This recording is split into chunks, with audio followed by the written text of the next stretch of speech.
Assalamualaikum and salam sejahtera to all of our students, our distinguished guests, and our professional participants. I am Zohaira, your moderator for today, and I warmly welcome everyone to our forum titled The Power of Communication Skills in the 21st Century.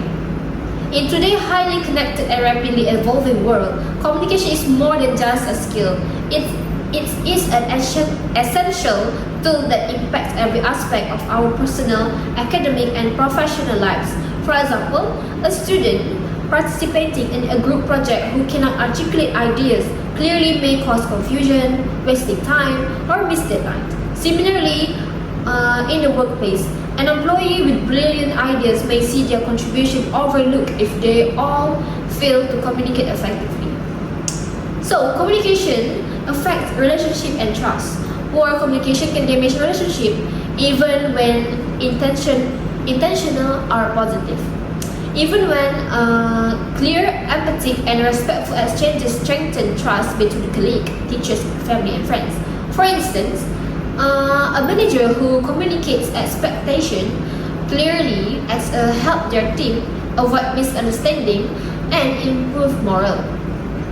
In educational context, teachers who express instruction clearly ensure that students understand assignment and can achieve better academic outcomes. We are privileged to have experts to guide us. We are very fortunate to have two experts to guide us today. Firstly, we have Dr. Anis, a respected communication lecturer, will explain why communication is vital in both academic and professional settings. Secondly, we have Ms. Dina, a corporate trainer, will demonstrate practical strategies for effective communication in real-life situations. By the end of the forum, participants will understand both theory and practical application of communication, allow them to express ideas clearly, listen actively, and build stronger relationships. Let us begin by understanding why communication is necessary. We will start with our discussion with Dr. Anis, who will explain the necessity of communication skills in today's fast-paced world. Thank you, Zahira. So, good morning, everyone. First of all, I want to state that communication skills are not optional. They form the bedrock of human interactions. For example, in the academic sphere, these skills are crucial for student engagements and confidence. For instance, students who can explain their hypotheses clearly in science labs may help their group understand the experiments and avoid making mistakes. When students can ask meaningful questions and present their work clearly, they not only improve their own learning but also enhance the learning of the entire group. Beyond education, communication is one of the most valued skills in the workplace. Employers consistently emphasize that the ability to articulate ideas, collaborate with colleagues, and manage conflicts is just as important as technical knowledge. For example, a software developer may create a brilliant program, but if they cannot communicate its value to a marketing or management team, the product may fail to launch successfully. Clear communication actually ensures that alignment, minimize errors, and also allows team to achieve shared goals efficiently. And to help Dr. Anis to deliver more and clear the contents of today, we will show the slide include of introduction why communication skills matter. Continue, Dr. Anis. Okay. The next one I want to talk about is about active listening. Okay, so actually active listening strengthens understanding and also relationships, because active listening is actually critical but often overlooked component of effective communications. It requires focusing intently on the speaker, showing engagement through verbal and non-verbal cues, and providing thoughtful feedback. For example, a manager who listens carefully to what the employee concerns about work, how they may identify problems early, such as a bottleneck in a process, and resolve them before they escalate into a bigger problem. So active listening actually demonstrates respect because it encourages collaboration and strengthens relationships. Next, we have communication is holistic and multidimensional. Because why? Communication is not only about what we say, it also involves how we say. It also involves how we say, including the tone, the body language, the eye contact, and the presenter may have excellent content, but if they avoid eye contact and use close body language or speak in a monotone voice, the message may lose impact. By harmonizing verbal, non-verbal, and also emotional cues, it can ensure that the intended message is delivered clearly and persuasively. In conclusion, communication unlocks potentials. In short, communication acts as an operating system of success, whether in school, work, or personal life. By refining these skills, it can allow individuals to connect meaningfully with others and maximize opportunities. That's all for me. Thank you, Dr. Anis. Now we will move on to Miss Dina with her contact for today is understanding the types of communication enhance effectiveness. Thank you, Zahira. Thank you, Dr. Anis. So now that we understand how communication is vital, so it is also important to explore the different types and also how to improve them in our daily occasion. So now, verbal communication often focus on the words that we choose and the tone that we use. For example, instead of saying submit it soon, we can say please submit the report by 5 p.m. tomorrow. This is to ensure the clarity and also to avoid confusion to the listeners. Also, the tone that we use conveys emotion. So during a motivational speech, varying pitch and also pace can emphasize key points and also to maintain the audience engagement to what we are going to say. So next, the nonverbal communication can help to reinforce our message. So for nonverbal communication, we often conveys through. It always conveys more than words. For example, the eye contact. So the eye contact signals confidence and also sincerity, which is also a gesture to reinforce our points. This makes the listeners to be more confident in our points and listen more and properly. So, for instance, during a job interview, we need to maintain eye contact with each panelist to show our encouragement, engagement, and also our professionalism in getting that job. Also, the open gestures and upright posture indicates approachability, while crossed arms may signal defensive. Because when we are closing our arms, it's like we are in closed book. They didn't have the energy or the vibe that other people want to approach us with. So aligning these non-verbal signals with verbal content can strengthen the impact of our message. So next, the written communication encompass emails, reports, and also professional documentation. So these clear structures, headings, and bullet points can help readers to process the information more efficiently. So the proofreading ensures that professionalism and to also avoid misunderstandings for each point, but you didn't repeat the points to the other persons. Okay. Digital communication such as video calls, messages are also requires the attention. So for example, we need to position a camera at eye level during virtual meetings to stimulate eye contact. Meanwhile, clearly written message reduces misinterpretation. Using this positive and precise language ensures professionalism even in text-based communication. So, an effective strategy is to record yourself in front of the mirror, giving a presentation, then review your gestures, tone, and also pace of your speech. So, seeking feedbacks from other people, either from your friends, peers, or mentors, can help to identify areas that you need to improve more in the future. So, just like exercising a muscle, consistent practice strengthens communication abilities over the time. That's all from me. Thank you. Thank you, Miss Dina. And even with knowledge and practices, communication may fail if barriers are not managed. So here next, I will talk about common barriers to effective communication.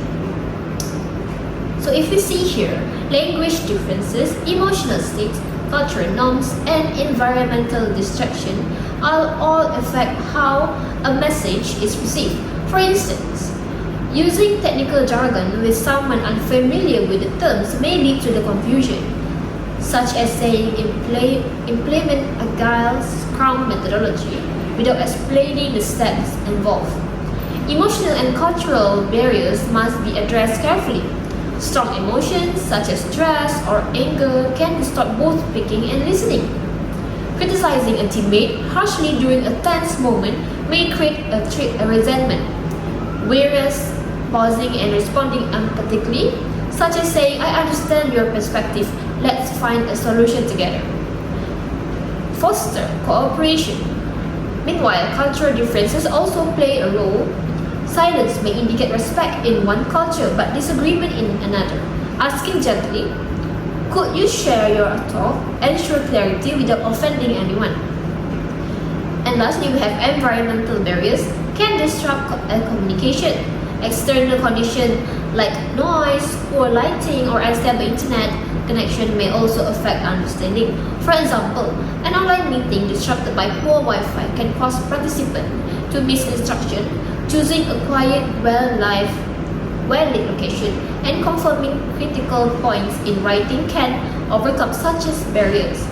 Awareness, empathy, and adaptability allow us to communicate more effectively and inclusively.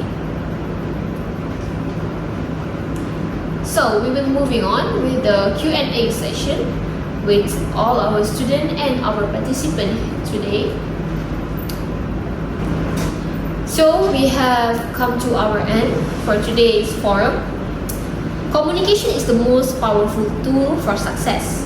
As we draw to a close, I hope today's discussion has reinforced our essential truth. Communication is the single most powerful tool you possess to unlock your potential. Success in any relationship, presentation, or collaboration depends on how effectively we convey ideas and understand others. Applying strategies ensures clarity and impact. We have learned that communication requires verbal clarity, non-verbal awareness, non-verbal alignment, digital precision, and awareness of cultural emotional barriers. Using clear language, active listening, confident posture, and empathy allow message to be delivered with impact. Gratitude and encouragement for action. I extended my deepest gratitude to Dr. Anis and Ms. Dina for sharing their invaluable insight. To all participants for engaging actively, we encourage everyone to apply these strategies immediately. Communication with clarity, communication with purpose, and communication with connect. Thank you once again. I officially conclude this forum. May your future interaction be productive, respectful, and impactful. That's all from us today. Thank you. Now we will open the floor for the questions. Participants are encouraged to ask anything related to communication skill in personal, academic, or professional context. Let us start with the first question. I have questions. I often find myself interrupting others during conversation because I get too excited. How can I become a good a better listener? Okay, that's actually a very good question. So, this is a really common challenge that happens because interruptions often occur because we think that we actually understand and we are eager to share our ideas. So, one effective strategy to overcome these challenges is actually the pause rule, where you take 2 seconds after the other person's finished speaking before you respond to them. Other than that, paraphrasing also helps, where the speaker ensures that you are listening attentively. For example, you could say, "So, what you're suggesting is that we should start the project earlier to avoid last minute, right?" So this shows that you are attentive and respectful, and it also encourages more thoughtful discussion. That's all. Thank you, Dr. Rea. So next, another question. I'd like to question. How can I ensure my emails or feedback are professional and clear? Okay, so we can do a practical approach like a sandwich method. So this method we give it a positive comments and also provide the constructive criticism to the other persons. So also to end with another positive comment. So that, for example, I might write, "Your report seems very well instructed, but maybe next time you have to submit it within the deadline. But overall, I really appreciate the detailed research that you have done." So these methods can help to maintain a professional tone, encourage improvement, and also to avoid other misunderstandings. Okay? Another question? You have more? I have a question. So sometimes I feel unsure when communicating with people from different cultural backgrounds. So how can we manage these differences respectfully? Well, that is an excellent question. Curiosity should replace assumption or blame, and it helps to discuss communication preference openly. For example, ask questions such as, "How do you prefer to receive a feedback?" or "What gesture indicate agreement or disagreement in your culture?"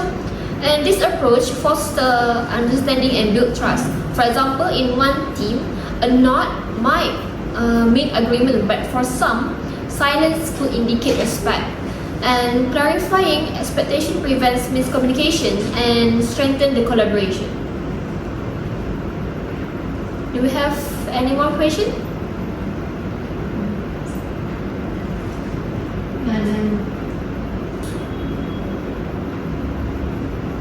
I have a question.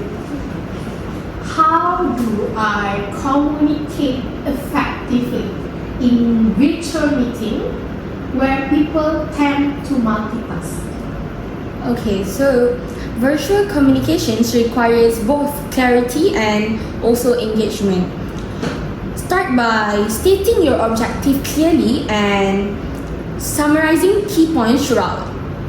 So use topics like screen sharings or slides to reinforce your message visually. You can also position your camera at eye level to stimulate eye contact. So you can also invite interaction by asking participants questions such as, "Do you have any thoughts on this proposal?" So all of these ways is to encourage active participations and prevents messages from being ignored. Thank you. Thank you for these insightful questions. We see that communication involves listening carefully, choosing words thoroughly, and aligning non-verbal cues, and considering cultural and emotional context.